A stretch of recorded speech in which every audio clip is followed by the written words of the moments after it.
thème de la coopération sud-sud, un vecteur de développement africain, le Club des financiers du Nord, à l'appui de ses objectifs premiers, a organisé ce samedi 13 juin 2015 le premier meeting africain des professionnels de la finance en partenariat avec l'Association professionnelle des financiers et trésorerie des États de l'Union économique et monétaire de l'Ouest africain.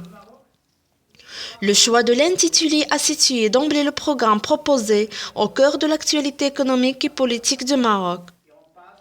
Plusieurs personnalités du monde de la finance, des directeurs financiers, des professeurs-chercheurs, des parlementaires, des experts comptables ont pris part à cette symbiose bénéfique à la finance. Sans oublier bien entendu la participation effective de 15 directeurs financiers africains venus des pays de la Côte d'Ivoire, Bénin, Mali et Sénégal.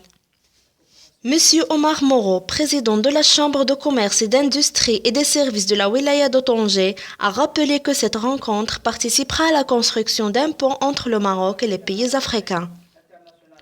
Monsieur Nordine Elouaji, président du Club des financiers du Nord, et Monsieur Jean-Jacques Eloi, secrétaire général de l'AFT, ont conclu que le thème de la coopération sud-sud est un thème d'actualité persistant et le Maroc, de par sa position géographique, jouera le rôle de trait d'union entre l'Afrique et l'Europe. Nous avons une pépinière et une panoplie d'idées et de projets et d'opportunités entre le Maroc et l'Union économique monétaire de l'Afrique de l'Ouest.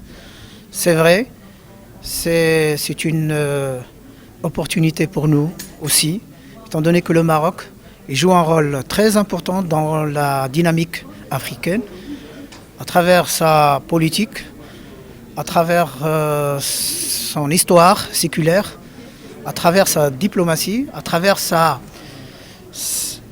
conviction de la résolution des problèmes africains.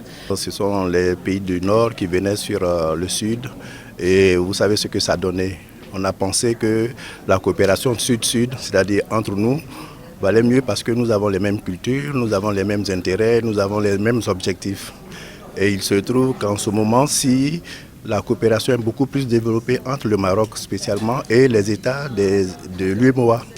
Nous savons que le roi du Maroc est très intéressé par, disons, des investissements assez lourds et importants sur l'Afrique de l'Ouest.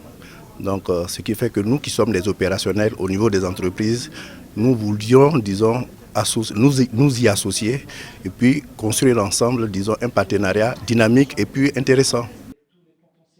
Ce grand événement africain a pu tenir ses promesses en faisant la part belle au sujet prioritaire en rapport avec son thème principal, la coopération sud-sud, un vecteur de développement de l'Afrique. Toutes les interventions ont confirmé lors de ce premier meeting le positionnement de notre pays comme une plateforme de développement économique du continent. Nous citons entre autres le rôle que joue le Maroc dans la formation des ressources humaines africaines. Notre échange avec certains pays désirant tirer profit de notre expérience aussi bien en matière de diversification économique que sociale. Beaucoup de pays africains s'appuient sur le modèle marocain de leur politique de diversification, en particulier dans l'agriculture, les mines et l'habitat. Parmi les objectifs de ce premier meeting, créer un pont de coopération et de fraternité entre le Maroc et les pays de la région de l'Union économique et monétaire de l'Ouest africain. Cette union regroupe 8 pays, le Bénin, le Burkina Faso, la Côte d'Ivoire, la Guinée-Bissau, le Mali, le Niger, le Sénégal et le Togo. Les activités de cet événement visaient aussi à soutenir et à développer l'économie du continent grâce à l'activation d'un certain nombre d'accords et traités signés par le Maroc avec plusieurs pays africains, en particulier ceux de l'Afrique de l'Ouest. Le Maroc est en passe de devenir une grande puissance africaine grâce à son important rôle dans le développement socio-économique des pays du continent et le renforcement de la place de l'Afrique dans la gouvernance mondiale.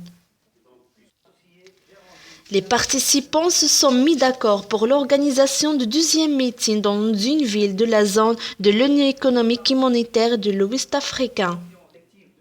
Le choix est porté pour le moment sur la ville d'Abidjan, en Côte d'Ivoire, pour accueillir cet événement.